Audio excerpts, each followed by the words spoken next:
Student Safety in a Cyber World, a KCAU-9 Digital Town Hall with Tim Seaman. And good evening. Thanks for joining us for tonight's Digital Town Hall, Student Safety in a Cyber World. Tonight is all about having a conversation and a round-robin discussion about an issue that not only is affecting school kids in many different age groups, but the very young as well as adults. Tonight, a discussion about staying connected through social media and the internet, but yet staying cyber safe. It's a challenge that we all face, and to get started tonight, we want to zero in on cyberbullying. That's where we'll start. According to the website Enough is Enough, nearly half of all young people, 47% in fact, have received intimidating, threatening, or nasty messages online. And perhaps shockingly, almost as many of those kids admit that they have sent hurtful messages themselves, only later to understand that they could have been perceived as bullies themselves. That is why we have gathered professionals who on a daily basis work closely with this issue. In the studio tonight with us are four people, each bringing a different perspective to our discussion. And I just want to say thanks to all of them, first off, for being here with us tonight. And they will be, as I say, bringing us a different perspective to all the different discussions that we are having here tonight. And I want to get started and introduce you to all of these fine folks that have joined us tonight. And we'll start with Sergeant Ryan Bertrand. He's with the Sioux City Police Department. Ryan's a veteran of the department. He handles the Crimes Against People division and is actively involved with cybercrime and cyber types of threats. So Ryan will have a perspective from that community tonight. Stephanie Larson is next. Stephanie, thanks for being here. She is a freshman counselor at Sioux City West High School. So she has firsthand knowledge of the things that are happening with children, not necessarily because they're school kids, but because they are kids. And she'll bring that to the discussion tonight as well. Next is Carol Voloshin. I'll say up front, a friend of mine, their family is, and that's how I managed to drag her in here tonight. But she's going to bring that parent perspective to us. Carol and her husband are parents to two teenagers, and so they have been involved firsthand with things that happen on the internet and cyber activity. And finally is Dr. Raul Sanchez, who is with us tonight from Renewing the Mind Clinic. He is a psychologist, and we've talked with him several times for different cyber safe segments, and I know you have firsthand experience with some of the people that come to you for help and the things that you've been able to advise them on and help them with that issue. So that's where we get started tonight. We also want to let you know that joining us from the Sioux City Schools Career Academy are about 30 high school students, all members of the particular student councils here inside Sioux City. We especially look forward to hearing what they have to say tonight and their reactions to what we have to say here in the studio. I also want to take time to thank the student council advisor, Michelle Pick, who helped us set things up tonight with those students, and we will be hearing from them throughout the evening tonight. So with that, we'll get started, and I want to encourage, again, everybody in the room to just jump in. This is a round-robin discussion, and we'll have your comments as we go along. I want to take a look at a graphic to get started here quickly if we can. These are some numbers that you may or may not be aware of, but we're going to talk about cyber bullying and what kids seem to perceive during that. Nearly half of young people, as we mentioned, say that they've been bullied at some point. Meanwhile, there's another set of numbers that's also pretty interesting here. And that is that 60% of teens admit to being bullied online have told an adult, compared to 40% just a year ago. So kids are aware of the problem and they're beginning to talk about it more openly. Stephanie, let's start there. You're in the schoolroom every day with these freshman youngsters that are beginning their careers in the high school. Do you sense that kids today have a better understanding of what happens and how harmful it can be?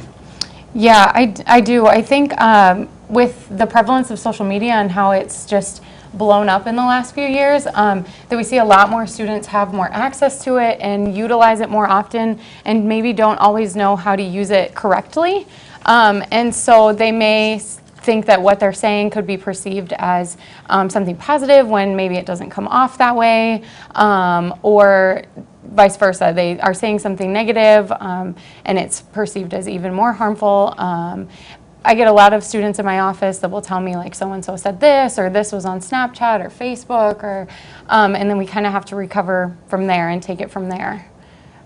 So yeah, I would say that there's a lot more. Rob, well, maybe you also would have a good indication of that. In your practice over the years, is the trend a positive trend right now or a negative trend, would you say? I would say it's a negative trend. A lot more kids use it to fortify their position.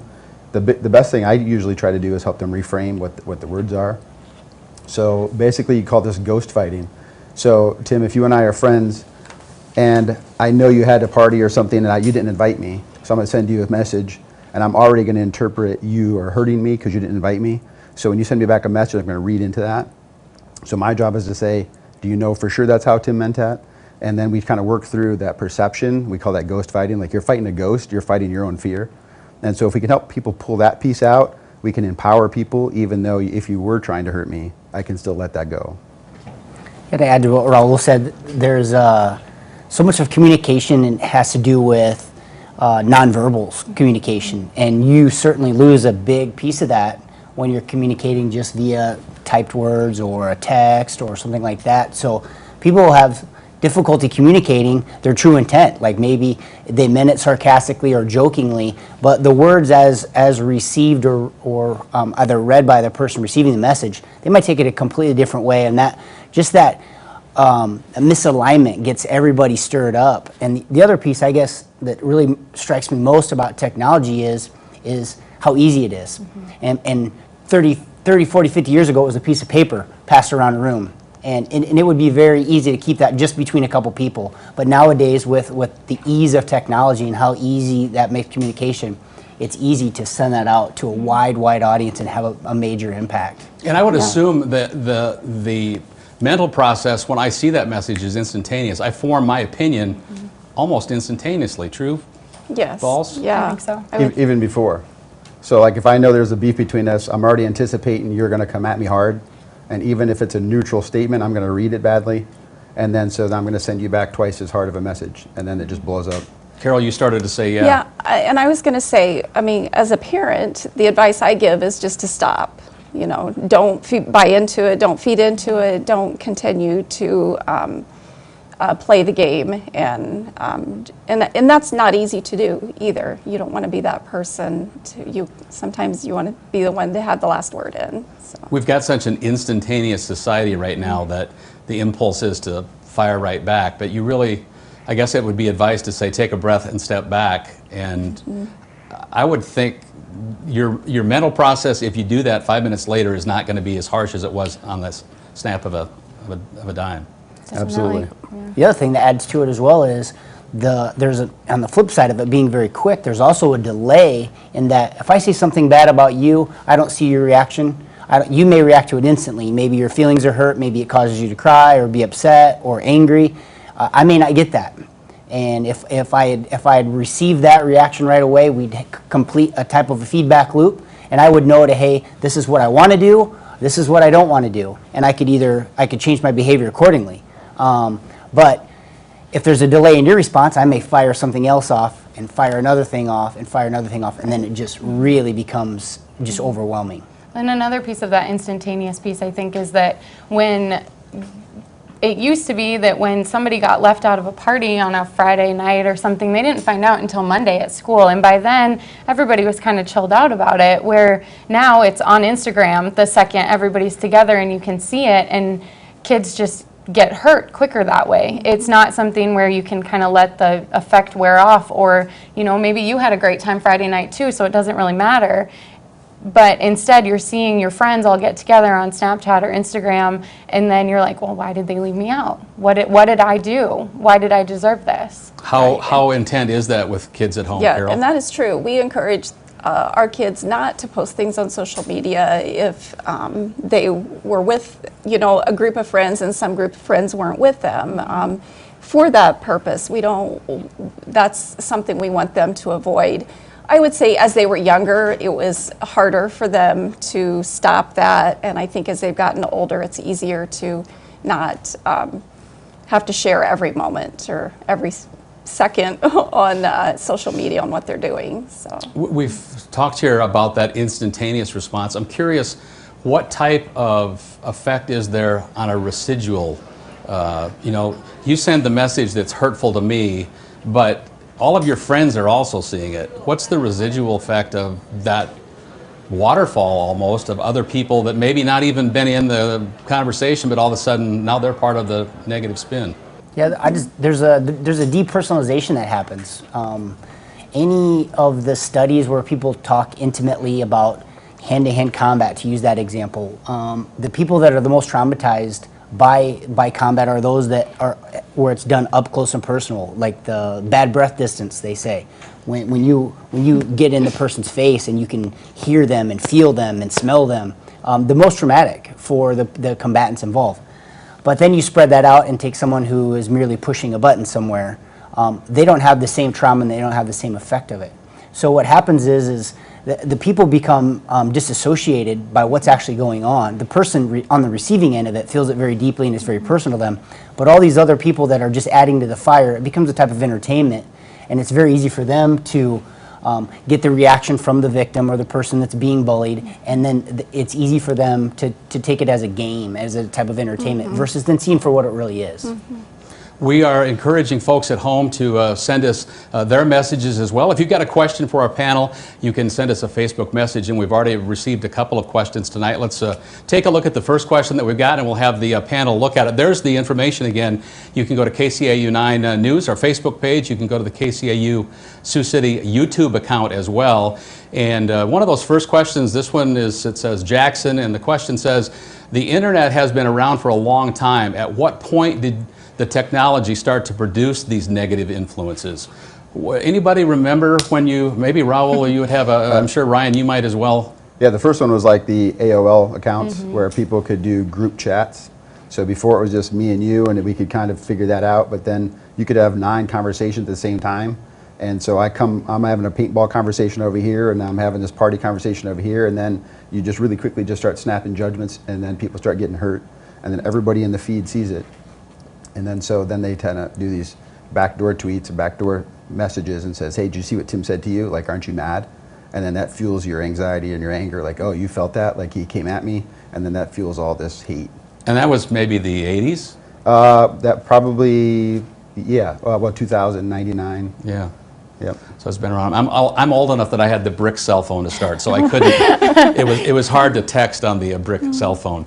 We want to take time to check in with our students that are at the Career Academy tonight as well, and have them give us their first impressions on how things are going here tonight. We've just got the ball rolling. We want to hear what you think. Is there a topic that you want us to make sure we talk about? But our Rebecca Pryor is over at the Career Academy tonight, and she's meeting with those high school student council members from the 3 city high schools. And Rebecca, if Rebecca's standing by, we want to pitch over to her and let her check in with those students. Rebecca?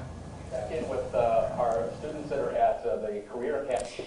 Yes, Tim, I didn't have a brick cell phone, but I did have a flip phone. You have your expert, a panelist, and I have mine. These are the guys that started out with social media. They started out with iPhones. They've been using this since they were very young, and it's impacted them in ways that you probably won't imagine at home. They have been shocked, a lot of them surprised to know that 1/2 of people in their generation have been affected by cyberbullying. I want to kind of go to our first panelist here. We have Estella. Estella, what can you tell me about that statistic and what it kind of means to you? The first thing I can say is I'm not surprised at all. Most of my friends, most people I know have been cyberbullied, myself being included. It's just almost normal now. And that's sad, and we shouldn't have to deal with that. Our next panelist we have is Dominique. Dominique, how do you feel about 1/2? What does that mean to you? To be honest, it does not surprise me, considering the fact that, like, I am a user of social media, and I've seen it all, I guess you could say. So, like Estella said, myself included too, I've experienced it. And I think that we're seeing a trend here. We're going to go over to our last one. Patrick, what does that mean to you? I'm not surprised either. Being in this generation, it's so much easier for people to attack you anonymously. And being myself, I haven't been personally cyberbullied, but I have read into things wrong, leading to breakup of some friendships, but strengthening others. You've read into a situation where someone messaged you and you kind of read it differently because it was online? Yes. In what way did that affect your relationship? At first, it made me quite sad and angry at the person for a couple of weeks, and since it was during the summer, it was not like I didn't see them, so that it wasn't a face-to-face talk. But then after a while, I figured out they didn't mean it. It was an accidental thing. People met up at a certain time. They didn't think of others, and it was just all pure accident.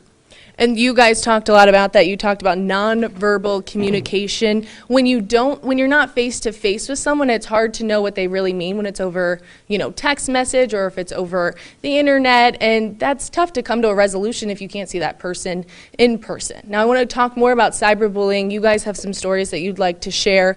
Have you been personally impacted, Dominic? So back in 8th grade, around the time when there was the National School Walkout, a couple students disagreed with what Estella and I had organized walkout purposes. So they went as far as to creating an anonymous Instagram account and saying some really hurtful things. So that's my story. And how did that impact you? It did not make me feel good whatsoever. It definitely, just going on Instagram and seeing a picture of me with a very hurtful caption really hurt. And I've only known you for a few moments, but you come off to me very confident, very bubbly. How have you kind of overcome that? Just stay positive no matter what. Just, I did reach out to the school counselor. It did get reported. It never got resolved, I guess.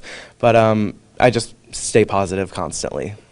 Good. And you should be confident because you're a great kid. Thank you. All right, we're going to go over here to Estella. Estella, you've been personally impacted as well. Would you like to share? Yeah, I absolutely have. I've had social media for 5-6 years, but when I started out, I was really concerned with what I put out there and the feedback I would get from people. Some of it was negative, some of it was positive. But I remember the negative comments would really impact me, and I would just be sad with the whole day. But over time, I've just not cared what people have been saying. I have just been confident in what I post, and I know what I'm posting isn't bad, so if they have a problem with it, that's kind of on them. Good for you. Thanks so much. All right, Tim, we're going to send it back to you. These kids are not only smart, but they're also very brave. We appreciate you guys all sharing your stories. We're going to send it back to you guys to see what you guys have to say. All right, Rebecca, thanks, and we'll talk with the folks at the Career Academy again. I want to take time just to talk for just a second here. We're talking with students that are in student council. This isn't just a student issue. It's not a school issue. It's businesses. It's professional life. It's everything. But Stephanie, I'm curious. Talk just briefly for us. Iowa has some of the best cyberbullying laws in the country. Our school district has it as a priority to take steps to prevent that and to educate. Just talk very briefly about in the classroom the tools that you're able to help kids with. Sure. So we do, especially in our freshman classes, we have a program called MVP. It's Mentors in Violence Prevention, and where we have upperclassmen students coming into our freshman homerooms to teach them a little bit more about different kinds of violence. So whether it be cyberbullying, in-person bullying, dating violence, anything that you can really think of. And so we kind of start there, giving them kind of a peer that they can go to if they need somebody to talk to. Our teachers are also very involved in that communication with the students. So our teachers help lead those classes, those lessons, and then we have at West High, at least, our acronym is Welcoming, Engaged, Safe, and Trustworthy. And so we really try to embody that, especially when it comes to anything that a student has to say about any type of bullying, cyberbullying included. And then as a whole district, we have a way to anonymously report any type of violence towards a student or a staff member in any case. And so we're able to really take as many steps as we can to help prevent something like that from happening, or at least react to it very quickly to help all of those that are involved. Forward thinking, being proactive, certainly part of that plan. Thanks for that. We have another question. This one just came in while we were at the Career Academy. I want to check this. How could someone use social media to combat bullying? That's an interesting point. Anybody want to jump on that? How would you turn the table? So like the MVP stuff, I was part of the original team right after Columbine hit, and the number one thing with MVP is the bystander effect. So if somebody comes up and starts pushing me, getting in my face, my buddy jumps in and says, hey, leave Raul alone. And so then we just turn away, put our backs to the bully, and walk away. And social media, it's very difficult to see that somebody's being bullied, because even if there's like a hard comment against you, I just look at it as one thing, and I'm not going to pick it up. But like that might be the 19th comment that's made towards you from that one person, so I don't know to defend you because it was just one-time thing.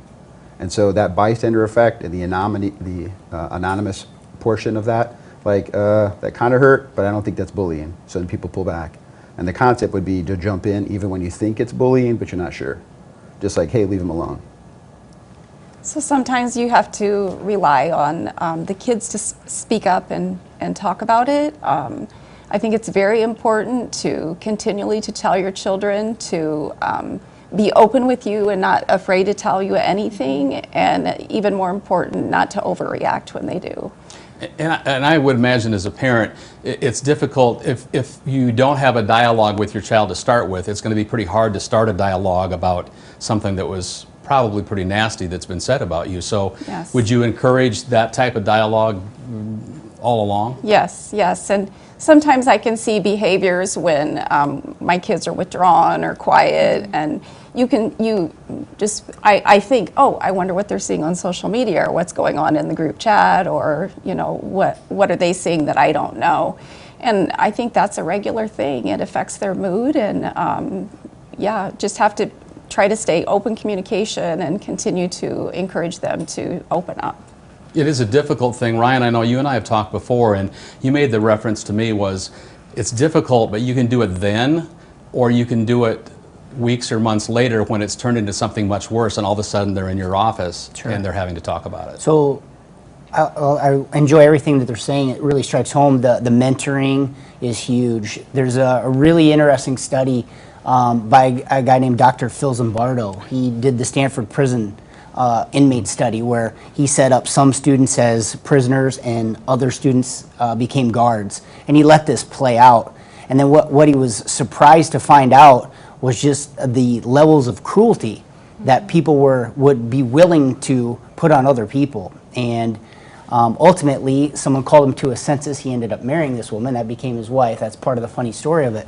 But there's this idea that we would try to develop resiliency in our kids, that they could handle some bullying or maybe some affronts. But really on the most simple way, there are those kids that are out there that put something out and they're looking for some likes, or they're looking for some support, or they want someone to validate who they are or what they're doing or what they're wearing.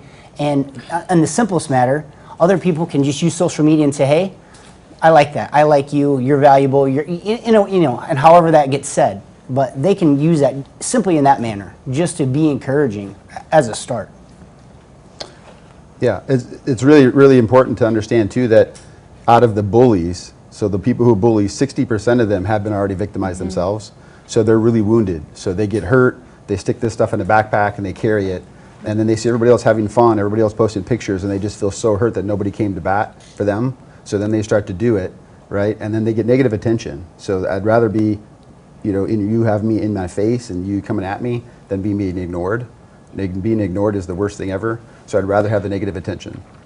And so that's the one thing we have to make sure we recognize is if we get a lot of bystanders jumping in and just saying, hey, leave them alone, hey, are you okay? Even if I say no, looking back later, if I'm wounded, I can look back and say, well, at least Tim tried to help me.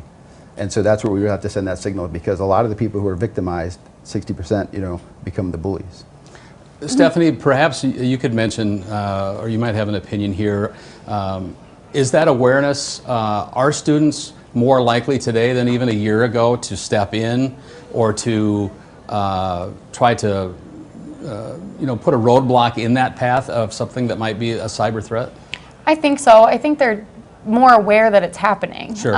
Whether they've, as we heard from our students at the Career Academy, whether they've experienced it themselves as being bullied, they recognize that it's happening to other kids around them too. And so they see more of those, they're more aware of what's happening. And so some of those little jabs they may recognize as, oh, wait, they did that last week to this same person, like this isn't okay.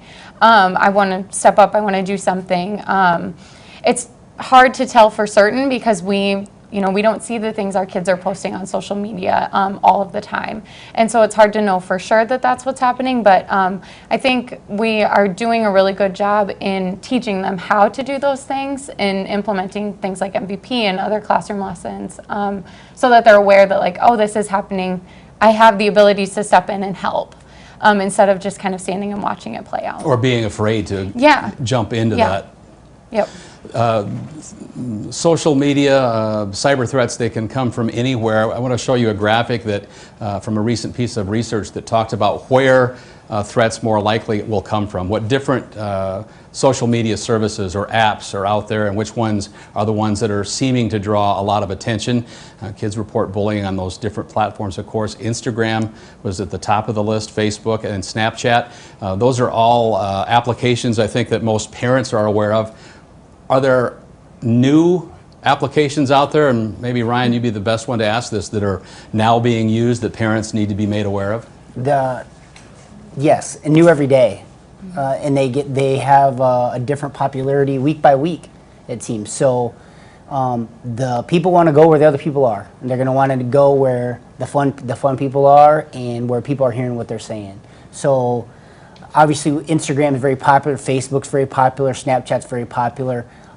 There are other different types of messaging services. A simple Google search for an interested parent, you can find what's hot or what's new, or surprise, sit down with your child, take a look at their phone and see what these are, and if you see something you don't recognize, hey, what is that? And what's that do? And have that discussion. So they change all the time, and for different reasons. One may offer some type of encryption, one is easy to share pictures or music, and it's the flavor. And people find a way under whatever system to communicate. Carol, I'll put you on the spot. Did you look at your kids' phones, and what would you tell a parent that's maybe afraid to do that? And go to what you were going to say before I interrupted. And I would say, yeah, it's tough. It's really tough because they're using different lingo every week, and I'm like, okay, what's the word of the day? Well, what's the T? Or, you know, that's probably old by now. You kids at the Academy are probably chuckling at me, but it's tough to stay on top of it. And yes, take their phones and don't tell them, I'm going to take your phone and look at it every week, or, you know, it needs to be random and that type of thing. So they're not, because they can delete a lot of information. And that's another hard thing about a lot of the apps is it goes away instantly. And so being able to track things is really hard. They can delete the app off their phone and you don't even know what's happening. And there are a lot of anonymous texting apps out there that WhatsApp and a lot of others that you can just be, they can guard from parents or hide from parents, and it's tough. I'm curious, how did, even though that was maybe difficult conversation to sit down and say, I want to see what's on your phone, did that help maybe lead to a better overall discussion you had with your kids on a daily basis? I would agree.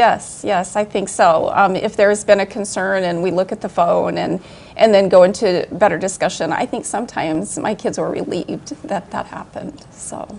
We've had a couple of questions come in from folks. We want to remind you again, we want to hear from you. If you have a question, you have a concern, pass it along and we'll share it with our group. There's two ways you can get to us tonight: the KCAU-9 News Facebook page. You can also message us on the KCAU-TV Sioux City YouTube account. We'd be glad to check your messages as we sort through those tonight. I just was told we got a Facebook question, so let's go ahead and jump to that and see what that person might be asking about. What are the healthy boundaries to set up for your child to use social media? Wow, so that's a great question, and it's a big question.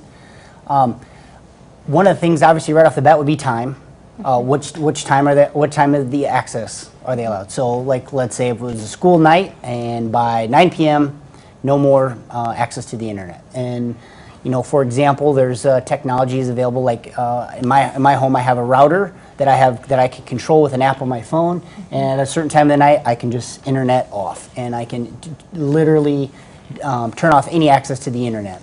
If I have a data plan that I'm paying for as the parent, I certainly can have most of the major services have different ways to control or limit bandwidth or access. So time is going to be one of them. The actual amount of data is another way that you can set some boundaries. Like, what's reasonable? How long do you need to look at YouTube videos? How long do you need to spend messaging people back and forth before you do other things? The whole concept being that there's a finite amount of time, and if I'm spending 4 hours a day doing this, that's times I'm not reading a book, practicing my band instrument, studying my school, etc. So I would say time would be the easiest. And bandwidth would be the second other one, and I'll leave the rest for the. Go ahead. for the The other three have an idea there?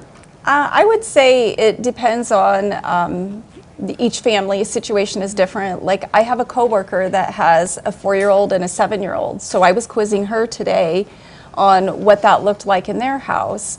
And my kids didn't start out with social media when they were that age. And so it's different for our family than it would be a family with young children today.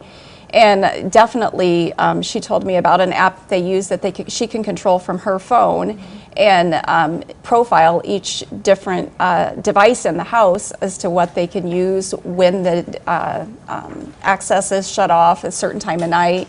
And I would agree with him. Those are the key things right there. I think it goes back to checking the phone every once in a while too. Just have your kid pull up Facebook every so often, or you see them on it, be like, just ask them, hey, let me see what you're doing. Or I know a lot of parents have social media accounts, so set up a Facebook, a Twitter, an Instagram, and even if your kid won't let them follow you, know what name they're under and check what they're posting every so often or things like that, just to know what is happening out on the internet, so they can kind of see maybe some trends of things that are happening, or Sure. Just get an idea of what's going on. I would maybe have a question for the students over in the classroom is how many... Hang on one second. Don't forget your question. We're going to go to them in just a second, so I want to wait so that they hear your question last. Dr. Sanchez, I wanted to ask you, you're the health professional. When would you say, what's the appropriate, again, it's a family decision, but from a medical standpoint, what's an appropriate time for a kid to be able to text? And have? It really depends on what app, what platform, and then how old. So for example, like video games specifically, there is actually a disorder called Internet Gaming Disorder, IGD, and that really starts at 3 hours per day. So if you're playing 21 hours of video games a week, you're starting to change your brain. So neurologists can do blind studies, just take you by this age, and all they do, no history on you at all. They're completely blind, and they know if you've played more than 21 hours of video games per week just by looking at your brain. So that's video gaming. Wow. So social media, though, if you use it right before bedtime, so Netflix, Instagram, it doesn't matter, and then you go to bed, your brain is still fully firing for another 2 hours to 90 minutes. And so you really want to let go of all social media at least an hour before bedtime so your brain can start to wind down so you can actually get good sleep. Because most kids wake up completely exhausted and they had a full night of sleep, well, because their brain's super active. So it really kind of depends. Young kids, like no social media, no screens until 2. But that stuff is so kind of minuscule compared to everything else and all the drama that everybody wants to fight for, that if you're that parent who says my kid's not having any social media until age 2, like you're way out there, right? So then you got to just decide, okay, well maybe 30 minutes a night, let's start there. The number one issue, everybody hit it, is monitoring. Monitoring is just like, we've got 3 boys that have already graduated, and I just randomly come up and say, hey, phone sweep, and they just toss me the phone. I don't let them go to the room and mess around and delete stuff, and they're pretty confident that I'm going to sweep it. And I don't look at every single conversation. I'm not looking for specifics. I'm just kind of glancing through, making sure there's nothing illegal, first of all, and then just making sure my kid's being an outstanding student, and just like, hey, you got to be this bigger person thing. And so then I just hand it back to them pretty quickly. Otherwise, like, hey, you want to talk about that? And what's really cool is at first you get nothing. And then the more you do that, you bring conversation. The more you do that, next thing you know, a kid's coming to you and saying, hey, I got to talk to you about something. And once you open up that window, it just starts to push really big, and your kids can come to you.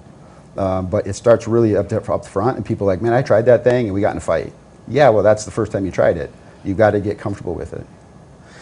We're going to put our panel on alert here. We're going to go back over to the Career Academy now. Rebecca has found 3 students that have questions for us here in the studio, and I'm going to put the students on alert. When we finish, Sergeant Bertrand has a question for you to consider at the Career Academy, and when we come back to you before the end of the hour, we'll have an answer from the students on that question. So, Rebecca, go ahead and get us started. What's the first question from the Career Academy? Yeah, Tim, we actually have some questions for you now. You guys mentioned how it's hard for parents to kind of keep up with their kids in social media. Part of that being because there's so many new platforms out there, you can hardly keep up. WhatsApp, I've never even heard of that. We heard about a Kick app tonight. There's lots of different apps that you need to be aware of. And Ellie has a question, Ellie from East High, about that, about how social media is transforming in this day and age. Hi, so do you expect an increase of negative environment as technology develops? And if so, how do we keep up with that? No. One more time. All right, we're going to come back to the studio and we'll get an answer for that. Keep up. What's that? There you go. Go ahead. Who wants to try to grab that? I would like to hear the question one more time. Can you give us the question one more time over there from the Career Academy? Okay, the question is, would you like to repeat it for them? Okay. Do you expect an increase of this negative environment as technology develops, and if so, how do we keep up with it? We were getting drinks for our panel here, so we were kind of distracted. That's my fault. There you go. So I would say yes, it's going to increase, and our number one tool are you all, because we really pick up a lot of skills from you. I go to my kids, I'm like, hey, if I wanted to watch this or look at this, how do I do it? And my kids would just say, hand me the phone, and they just show it to me. I'm like, wait, whoa, slow down, time out. Do that again for me, let me see it. And so we really have to take a lot of skills from you all because you're learning super fast.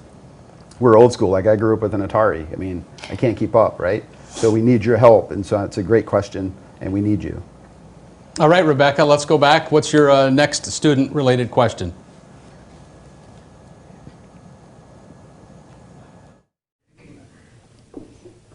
Yep, we have another question coming, so no drinks this time, guys. This one is going to be from Zoe from East High. Zoe, what do you want to ask the panel? When do you think a joke on social media turns into something negative that can really hurt someone's feeling? Like, how do you decipher the tone of a text or comment? That's a good question. I think we talked about that earlier. The nonverbal communication is really tough to interpret, and as opposed to in person, you can read body language and things like that. So depending on what the situation is, I would sometimes, I know this is a long stretch, but you could pick up the phone and call somebody. So I'm finding myself doing that a little more lately. I like to text a lot. But that is an option, is to just talk about it if you can't wait till you see them the next time. It's a lost art, so to speak, almost, picking up the phone. Stephanie? Another thing that we do in the schools sometimes is if we have a student or a couple of students that bring to us an issue that happened, a lot of times we'll do our best to do some mediation in a way, and bring both parties in, allow them to kind of talk about what was happening, what led to this, and then try to kind of hash it out. Obviously, we make sure that both parties are comfortable doing this before we bring them in the same room, and we are working towards having some student-led mediation, hopefully in the next couple of years as well. So that way, it won't always just be adult-led. It's oftentimes a little bit easier to talk to your peers than it is to an adult in the room. And so we're hoping that that will be something that we'll be able to continue to work towards. And sometimes you respect the opinions of those peers, Exactly. unfortunately, more than you do parents. We want to go back to the Career Academy one more time, and Rebecca has another student with another question over there, and I want to remind the students again, when we're done with this answer, we will bring you a question. We're like a Rebecca? phone call, what's that? We just do texting. However, from how do we decipher a joke to something more serious, Camden from East High does have a question that he would like to ask. How should I, as a teenager, respond to someone who's been talking about suicide on their social media because of cyberbullying? That is a very important question, maybe the most important question we've heard tonight. Go ahead. The first thing is, so the first responder kind of concept, right? Psychological first aid. So the person who sees that or gets that information, that's the first person on the scene. It's that person's responsibility to find another close friend in their tight circle and say, hey, let's go, we got to go to the school counselor. And then you go to the school counselor and say, hey, we found this message, and we know Tim's been acting like this, so we don't know what to do. Typically, then that's when mediation comes in, and there's a group of people come in surrounding you, helping you understand that we're out there for you, we're here for you. You can't let that slide. You have to be the first responder. Yeah, an adult is really important in that situation. That shouldn't be something that you as a student feel you have to take on and handle on your own. There are school counselors, trained professionals, even if you're not comfortable talking to your school counselor yet. I know it's early in the year. A lot of kids don't know their counselor yet. Maybe there's a teacher, maybe there's a principal or a parent a friend's parent you're really close to that you can go and tell somebody. It's important, very important to get an adult involved right away. Yeah, and the fact that they've communicated that is a clue. Right. In a very common sense way, that is a clue. Absolutely worst thing I think is to add fuel to it, tease them, continuing perpetuate that is terrible. And taking a step back from there is to do nothing is also terrible. And then to listen to what the person's really saying. I wanted to go back to the last question, add a little bit to the girls. How do we know about telling a joke? Yeah. Very simply, when there's communication, there needs to be feedback loop. I say something to you, how are you feeling, Tim? You say, I'm feeling good, Ryan, and we have completed a loop. If I am merely just putting things out one direction, how do I ever know what the other person is responding with? So if you're going to send a joke via text, hey, I sent you a joke, ha ha, maybe do a smiley face letting them know that it's a joke and not just a comment. This was a joke, or a joke is going to follow, here's my joke. Did you like the joke? And if the person then responds or doesn't, you might have a clue. So. And to our question about suicide as well, I think it's an awful difficult first step to take, but it's one that you have to be willing to take. Right, and I want to speak to that piece too, because the person who's the first responder, they see it and say, man, I should do something. Their number one ghost fear, the ghost fight piece is, man, he's going to be so mad at me if I tell. And you've got to stop that ghosting. It's in your head. He's asking for help. It's called the cry for help. And so you got to jump in really quickly and go get an adult. And again, it could be his parent, your parent, the counselor, a coach that you really trust, and say, hey, I got to be the first responder here. What do I do? And then let the adult take it from there. Okay, we told the students that we'd have a question for them. Ryan's going to take care of that. Ryan, it's yours.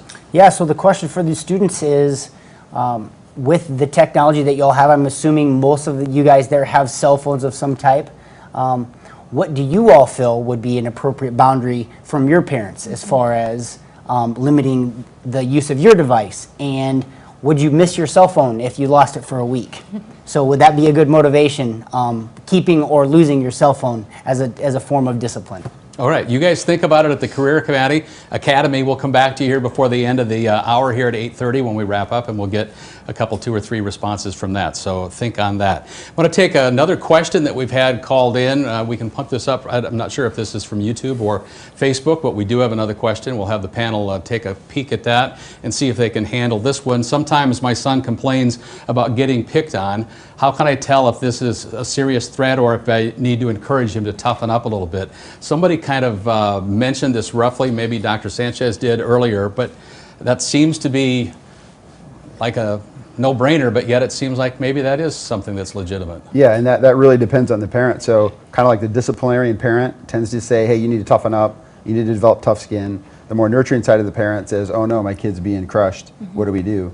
And the answer is both. You got to have both ends of there. So you grab your kid, you hug them, you tell them, hey, it's going to be okay, thank you for sharing, thank you for opening this door. So you nurture first, or you build that compassion, and then you say, hey, how does this hurt you? Explain it to me.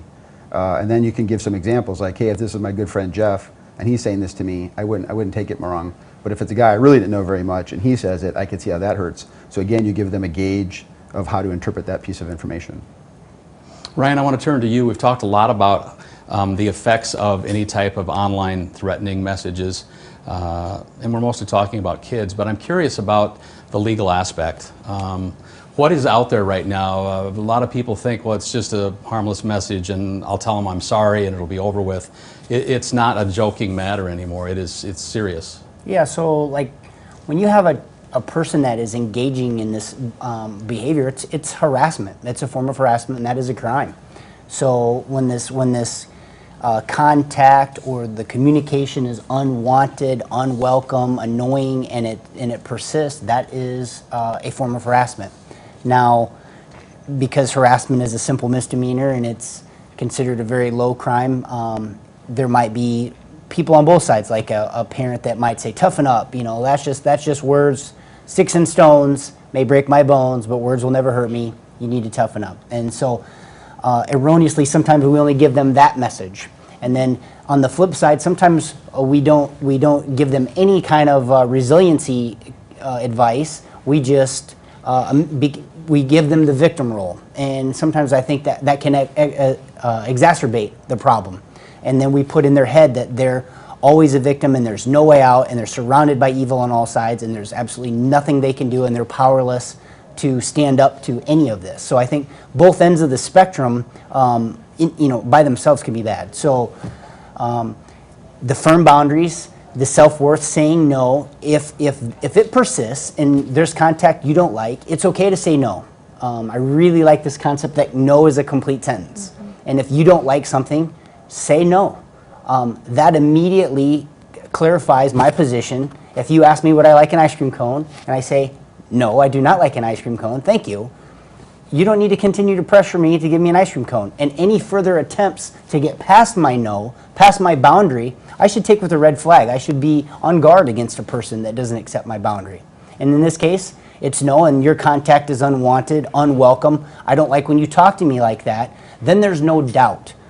If I don't communicate that, someone might feel that they're doing it in joke and they're funny. They may think they're funny. They really maybe don't mean to hurt me, but they are. And other people can pile onto that too unwittingly, and it feels terrible to me. And sometimes what I need to do for myself is just to say, this is unacceptable. No, I don't like this. And then if it persists, then I know what space they're in. Then I know that it's intentional, and then that changes my whole approach to that person. And what about just from the legal standpoint, though, from harassment and it's intentional? There are laws in Iowa that, I mean, you mentioned it's illegal. There are laws that are significant. Absolutely. So from the smallest level, it goes all the way up to misdemeanor stuff, and then we see things on the criminal side that might involve someone being using images, maybe even naked images, sure, that they're using to send out maliciously. And those can get into very serious crimes. Those can be, like, we're talking federal crimes where you might have a 5 or 10 or 15-year sentence if the right conditions are met. So these can be very, very serious crimes that can get people in big trouble. Got another question that we want to get to. This was called in just a short, or texted in just a short time ago.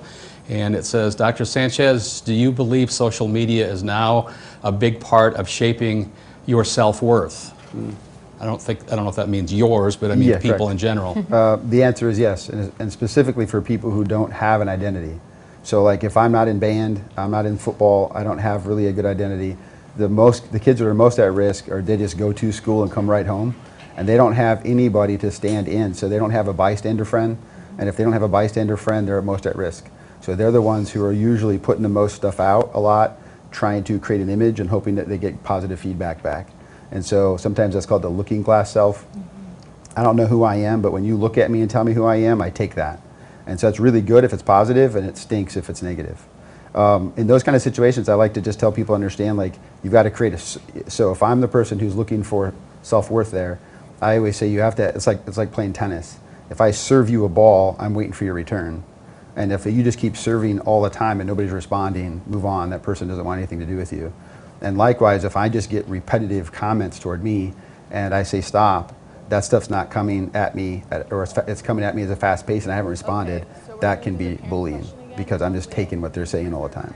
So a lot of times before you make a decision to respond, ask yourself a question like, is this a back and forth like a tennis match, or am I just getting drilled here? If I'm getting drilled, I'm just going to opt out.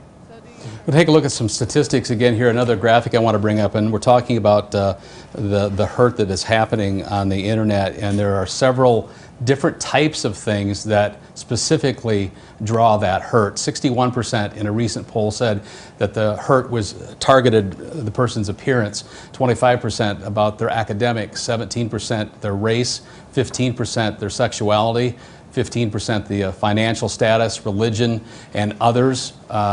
It's not any one thing that gets targeted in these situations. That's, I think, a given. Stephanie, I want to come back to you again here. How do you think your student body overall is stepping in and helping with that list of options there, I guess, the negatives? Well, I think we have a really diverse student body, especially at West High. We have a very diverse group of students, and so I think we have a lot of kids that are really aware of the differences make us who we are and make us unique, and it doesn't make us bad. It doesn't make us better than anybody, and it doesn't make us worse than anybody. It just makes us who we are. That I think kids are becoming more and more aware of that. We have a few different programs throughout the Sioux City School District. GSA is one. I know sexuality was mentioned on there. And our GSA programs have gotten even bigger in the last few years. So that's Gay Straight Alliance for anyone who is unaware. And it's students on any edge of sexuality, coming together to be an ally for anybody who may be perceived as different. And so that's been a really cool thing that we've been able to see grow in our school district to help in that specific area. And I would say, just in general, the teachers in the Sioux City School District are there to intervene, listen, help, do anything they can to help curb that and stop it, be an ear to listen to those kids if they can't tell mom. They're afraid to tell their parent because they're afraid that they won't believe them or push it aside. And I think that's a big part of it too, is the teachers in the buildings are a big asset. I want to go back to the Career Academy if we can. I know they're standing by here as we start to wind down towards the bottom of the hour. Sergeant Bertrand from Sioux City Police posed a question in our last segment at the Career Academy. Rebecca, have you got some answers for us?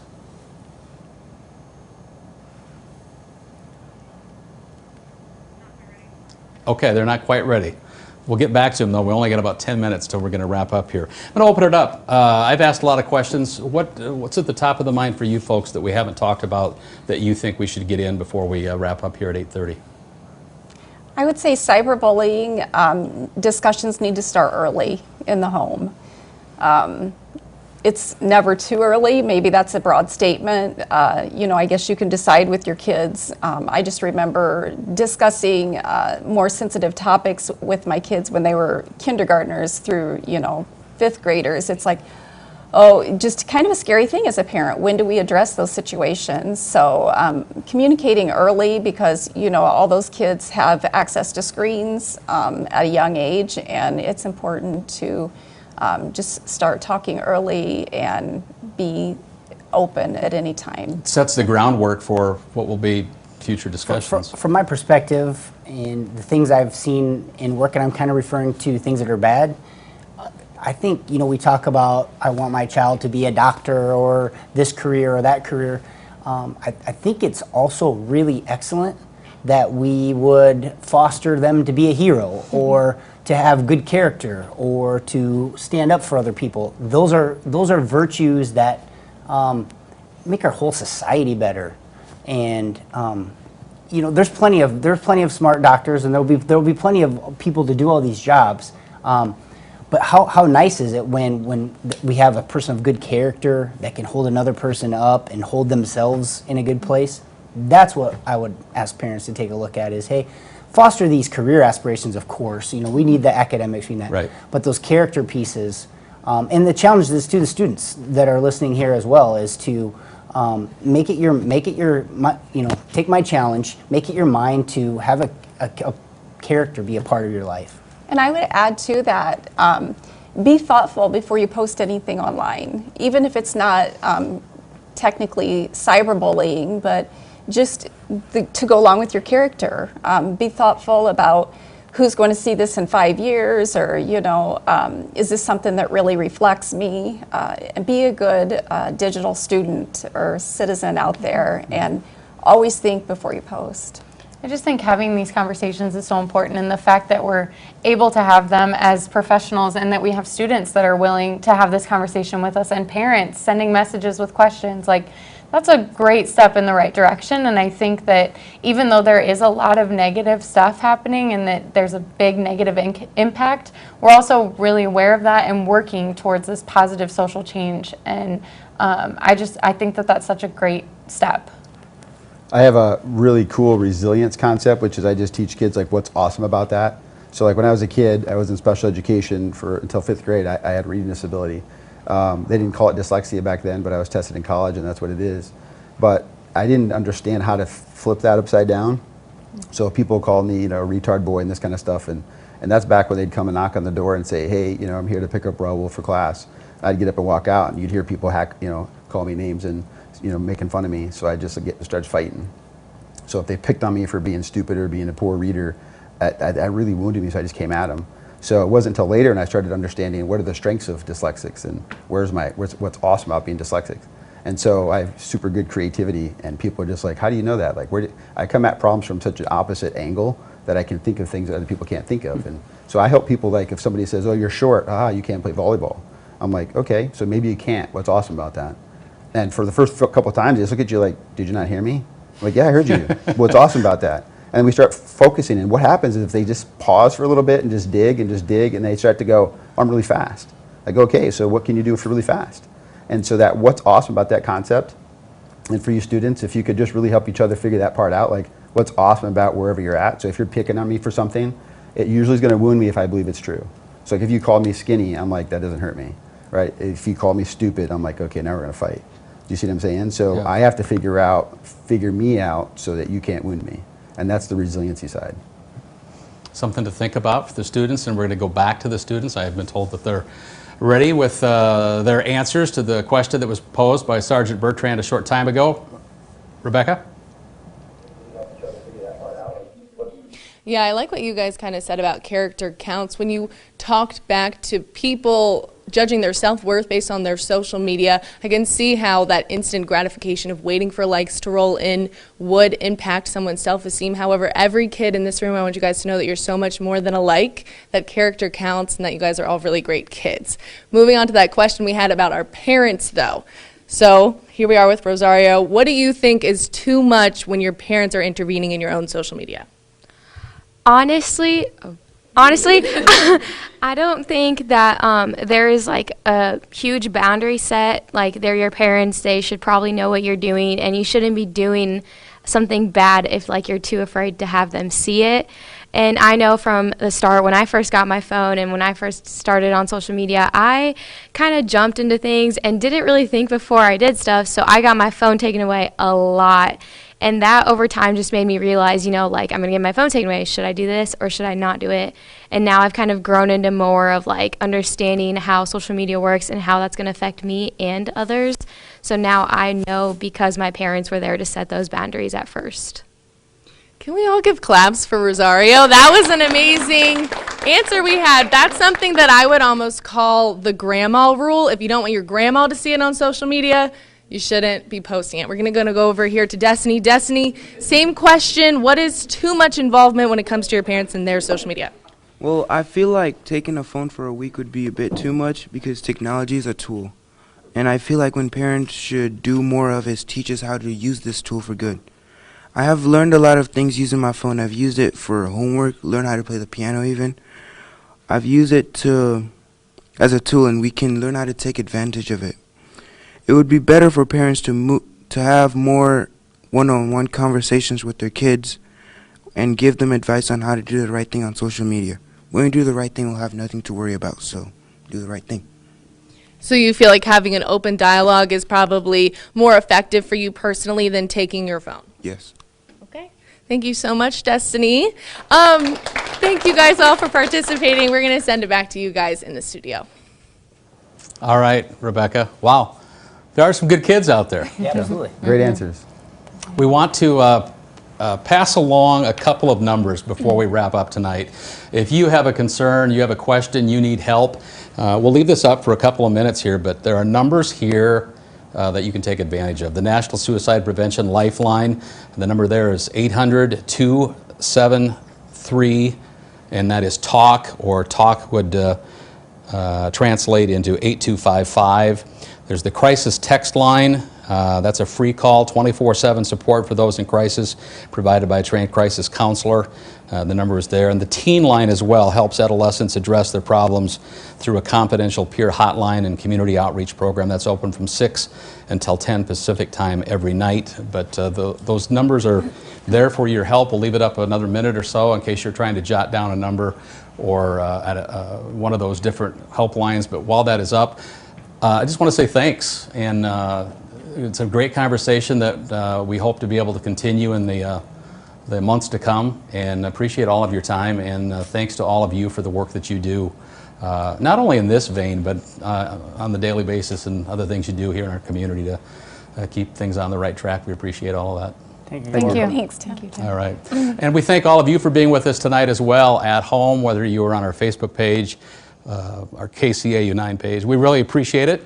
We hope that you'll join us again, as we're going to try to continue to do these types of events in the coming months. So make sure you look for it, and we want you to participate as well. We had great participation tonight from several folks as well as those students, and so we'll do it all again down the road. For tonight, for our panel here, the students downtown, have a great night. I'm Tim Seaman here at KCAU-9 News.